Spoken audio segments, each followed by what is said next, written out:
બોલ બેટા, તારે શું જોઈએ છે? ઈચ્છા કુંભ કે તેને બનાવવાની વિદ્યા? એક સંન્યાસીએ યુવાનની સેવાથી ખુશ થઈને આવું કેમ કહ્યું?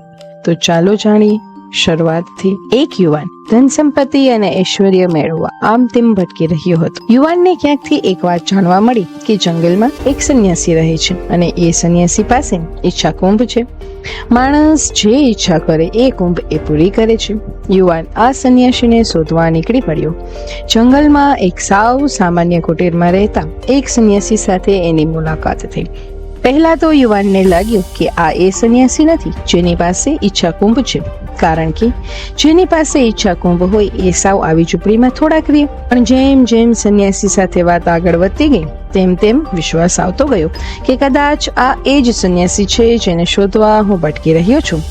યુવાને આડી અવળી વાત કરવાને બદલે સીધો જ સવાલ પૂછ્યો, મહાત્મા, આપની પાસે ઈચ્છા કુંભ છે? સંન્યાસીએ કહ્યું, હા છે ને. યુવાને ત્યાં જ રોકાઈને સંન્યાસીની ખૂબ સેવા કરી. એક દિવસ સંન્યાસીએ રાજી થઈને યુવાનને કંઈક માંગવા કહ્યું. યુવાને તો ઈચ્છા કુંભ માંગ્યું. સંન્યાસીએ કહ્યું, બેટા, મારી પાસે ઈચ્છા કુંભ પણ છે અને એ ઈચ્છા કુંભ બનાવવાની વિદ્યા પણ છે. આ બંનેમાંથી તારે શું જોઈએ છે? યુવાને વિચાર્યું, વિદ્યા શીખીને પછી ઈચ્છા કુંભ બનાવવાની માથાકૂટમાં કોણ પડે? આથી એમણે તો સીધો જ ઈચ્છા કુંભ માગી લીધો. સંન્યાસી અંદરના ઓરડામાં ગયા અને એક માટીનો કુંભ લાવીને આ યુવાનને આપ્યો. યુવાને ખાતરી કરવા ઈચ્છા કુંભ પાસેથી જમવા માટે ગરમા ગરમ પીઝા માંગ્યા અને પીઝા તરત જ હાજર થઈ ગયા. યુવાનના આનંદનો પાર ન રહ્યો. એને તો જે જોઈતું હતું તે મળી ગયું.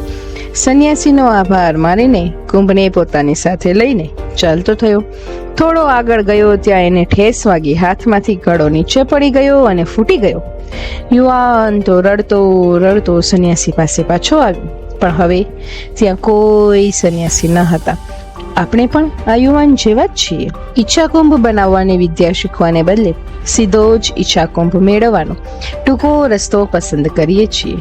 સંપત્તિ મેળવવાને બદલે સંપત્તિ મેળવવાની વિદ્યા શીખવી વધુ જરૂરી છે, કારણ કે મળેલી સંપત્તિ તો ગમે ત્યારે જતી રહેશે, પણ સંપત્તિ મેળવવાની વિદ્યા આવડતી હશે તો સંપત્તિ ફરીથી આવશે.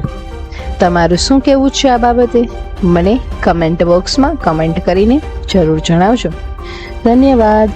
ફરી મળીશું એક નવી વાર્તા સાથે.